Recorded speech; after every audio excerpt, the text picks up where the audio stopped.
Thank you, Madam President, and thank you, members of the Security Council.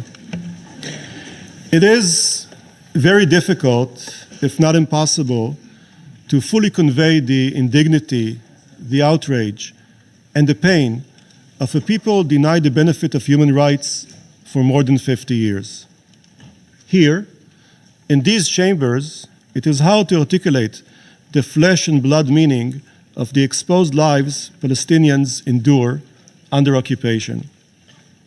But no matter how hard it is to describe, the real hardship is that of facing such an intolerable existence day in and day out, trying to live and raise a family and develop a community under these conditions. It has been almost 2 years to the day since I last had the honor of speaking before the Council. 2 more years of occupation, 2 years in which the routine of the first 49 years of occupation continued.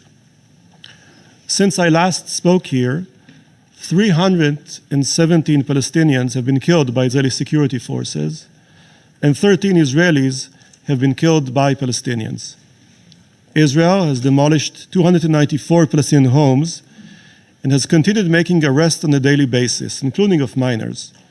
Israeli settlers have vandalized and uprooted thousands of olive trees and grapevines.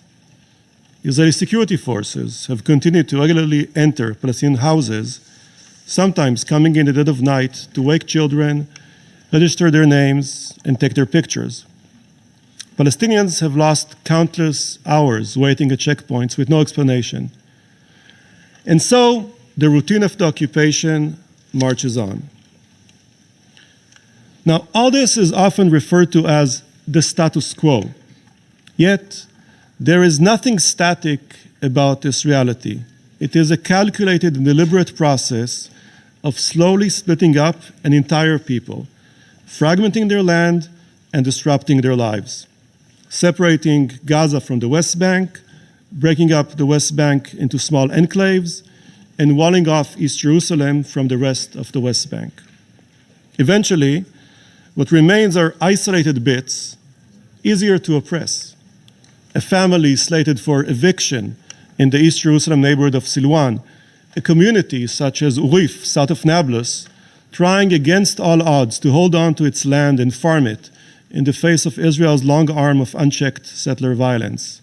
Or Area A of the West Bank, conveniently said to be under full Palestinian control, but in fact essentially large Bantustans, slowly but surely being hemmed in by ever more new or expanding Israeli settlements. Now, none of this is random. All of it is policy-driven. 2 of the latest and most conspicuous examples are Israel's conduct in the recent protest in Gaza and its plans for Khan al-Ahmar, a Palestinian shepherding community. Some 200 people live in Khan al-Ahmar, just a few kilometers east of Jerusalem, in an area where Israel has long endeavored to minimize Palestinian presence and expand settlements. Israel plans to raise the entire community, claiming that all its structures were built illegally. The government further claims that it has generously offered to relocate the community, even going so far as to guarantee it would foot the bill for the relocation site.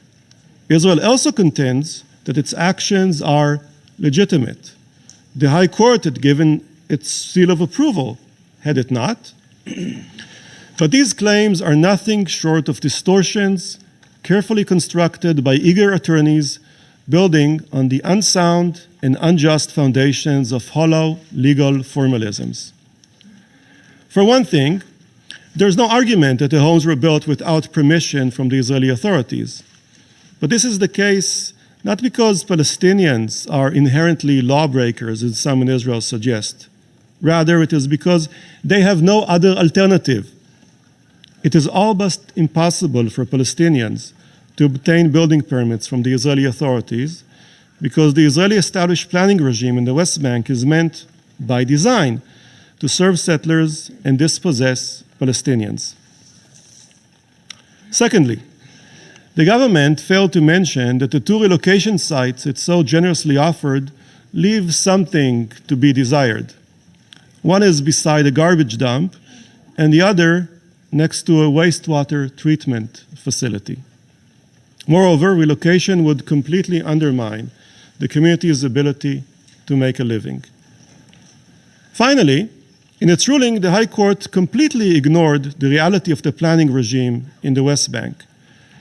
So the fact that the High Court approved the government's decision doesn't make the demolition just or even legal. It only makes the justices complicit by approving the action that is nothing short of the war crime of forcible transfer of protected people in an occupied territory. The Gaza Strip, with a population of nearly 2 million, has essentially become an open-air prison. Its inmates have been staging protests for the past 6 months after suffering for more than a decade under an Israeli-imposed blockade that has led to economic collapse, soaring unemployment rates, polluted drinking water, dwindling power supplies, and ultimately to deep despair. Since March 30, more than 5,000 Palestinians have been injured by live Israeli gunfire and more than 170 killed, including at least 31 minors. The youngest were just little boys, Majdi Asatari, Yasser Abu Anaja, and Nasser Musbah were just 11 years old when they were killed. As with Khan al-Ahmar, Israel's High Court of Justice has found Israeli policies vis-à-vis the Gaza Strip to be legal on a range of issues, from authorizing various aspects of the blockade to recently approving rules of engagement that allow Israeli snipers to continue firing from a distance at demonstrators inside Gaza. The only problem with all this is that none of it is in fact legal or moral or even remotely acceptable. Yet as long as this methodical, relentless process doesn't trigger international outrage and international action, Israel can successfully continue to carry off this contradiction in terms, oppressing millions while somehow still being considered a democracy. This, in a nutshell, is the pattern the occupation follows. Israeli institutions, in which Palestinians have no representation, move pieces of paper along a well-choreographed disassembly line. How do we legalize the demolition of this community? How do we whitewash yet another killing?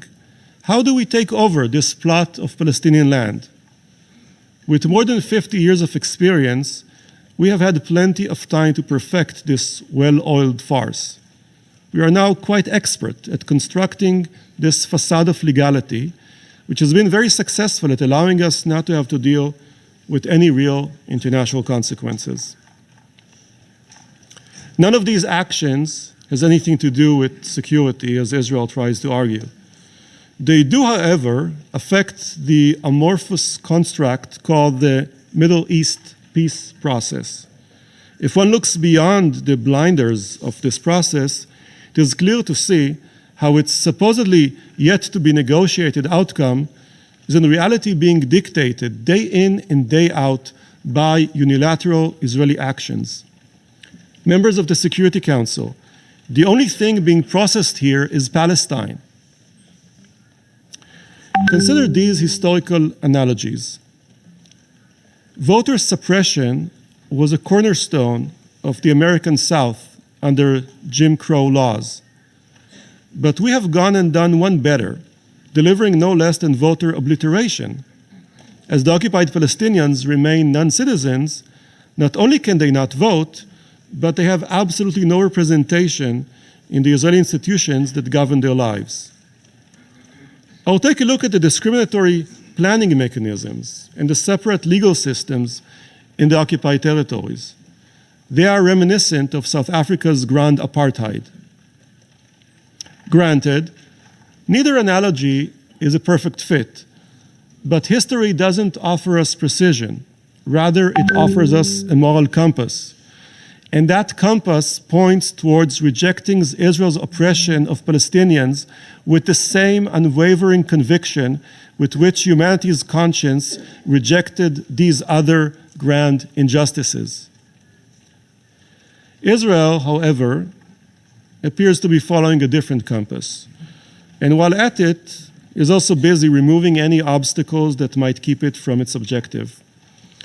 Ongoing efforts to legislate against Israeli human rights organizations now go hand in hand with the routine in which opposition to the occupation is being equated with treason. The Israeli government statements ahead of today's council meeting are just one more unfortunate example of the spirit of the times. So to Prime Minister Netanyahu, I say this: you will never silence us, nor the hundreds of thousands of Israelis who reject a present founded on supremacy and oppression and stand for a future built on equality, freedom, and human rights. I am not a traitor, nor am I a hero. The heroes are the Palestinians who endure this occupation with courage and perseverance, who wake up in the middle of the night to find soldiers barging into their homes, who know that if a loved one is killed, impunity is all but guaranteed to the perpetrators, who stay on their land knowing that it is only a matter of time before the bulldozers arrive. I am one of a team of some 40 committed Israelis and Palestinians. We do not focus on how many is the right number of states to achieve a solution. Instead, we focus on the realization of human rights. That is why we reject occupation. We reject it because the current reality is wholly and utterly incompatible with what is right and what is just.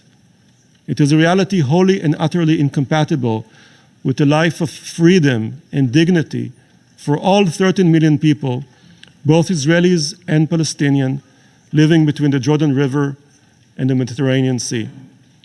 And that is the future we strive for. Even if it now seems far off and receding ever further away, we can make that future a reality. Assertive international action can make it happen. It is the only viable nonviolent option.